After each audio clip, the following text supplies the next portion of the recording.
Comme chaque semaine, notre rubrique santé. Aujourd'hui, nous allons parler de l'association Le Rire Médecin.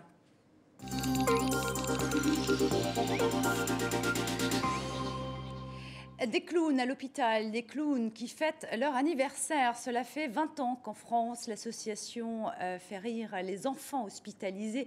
Avec nous, sa fondatrice et sa directrice Caroline Simons. Alors en chiffres, cette association, ce sont 87 comédiens professionnels qui vont jouer avec les enfants 2 jours par semaine dans 14 hôpitaux français.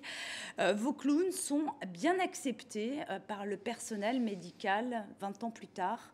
Moi, je trouve qu'ils sont bien acceptés parce que tous les comédiens sont des professionnels du spectacle et ils sont vraiment formés pour travailler dans les hôpitaux avec les enfants de toutes sortes de maladies, pathologies. Ça a toujours été le cas, ça a toujours été facile d'envoyer des clowns dans les hôpitaux et de les faire accepter par le milieu médical? Non, c'était pas toujours facile. Au départ, c'était vu avec un peu de méfiance, mais dès qu'il y avait un premier grand professeur, Jean Lemaire, à l'Institut Gustave Roussy, qui a ouvert ses portes, les choses ont suivi leur cours. Hein. Petit à petit, on a peut-être prouvé au milieu, au monde médical, qu'on avait vraiment des choses à apporter en complémentarité des thérapies traditionnelles. Alors, pour bien comprendre ce que sont donc ces nez rouges qui travaillent chez les blouses blanches, c'est le titre de cet ouvrage paru aux éditions Les Impressions Nouvelles, un magnifique ouvrage avec des photographies. Et on va passer aussi un petit extrait pour arriver à comprendre comment et quand ces clowns interviennent. Hein? Ah ah. Eh oui, mon pote.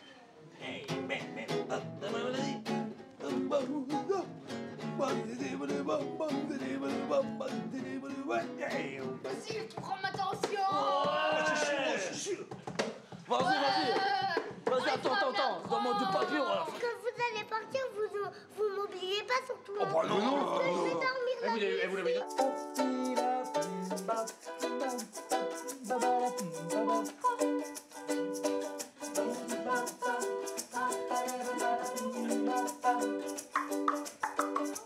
Caroline Simons, faire rire les enfants, ça ne les soigne pas, bien sûr, mais ça a de grandes vertus thérapeutiques. Vous pouvez nous expliquer à quoi ça sert de faire rire des enfants qui sont à l'hôpital?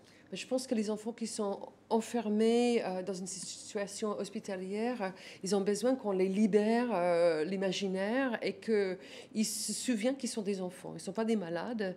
Quelque part, le clown, par les jeux et par la poésie aussi, l'invite à redevenir un enfant et de faire des petites bêtises, des grandes bêtises, mis à l'hôpital et que la vie continue. C'est super important. Alors, on libère bien sûr les enfants de certaines angoisses, mais on aide aussi le personnel médical parce qu'en fait, on explique ce que font les médecins. On dédramatise par exemple la piqûre, on dédramatise pas mal d'actes finalement médicaux qui peuvent être douloureux pour les enfants. On accompagne les enfants pendant les actes médicaux, c'est-à-dire on fait une vraie distraction comportementale, on va faire une musique bien forte au moment qu'ils vont piquer, l'enfant va être distrait par les jeux du clown et donc il va sentir un peu moins son angoisse et son douleur. Et ça aide l'équipe soignante de vraiment se concentrer sur le soin, se détendre entre eux et aussi de voir les enfants autrement. Alors, votre association vit essentiellement de dons, mais aussi de mécénat, du don d'argent par des grandes entreprises. Est-ce que vous ressentez les effets de la crise? Est-ce que ça devient difficile? Est-ce que les dons se raréfient? Oui. On a fait des très mauvaises semaines en dons en ce moment et on compte bien sur le public de prendre conscience de l'importance de la pérennité de notre association. Ce n'est pas que des nouveaux projets. Je pense que c'est quelque chose qui est vital pour les enfants, pour la vie à l'hôpital. Et ben oui, on le ressent. C'est pas un désastre, mais on le sent fortement.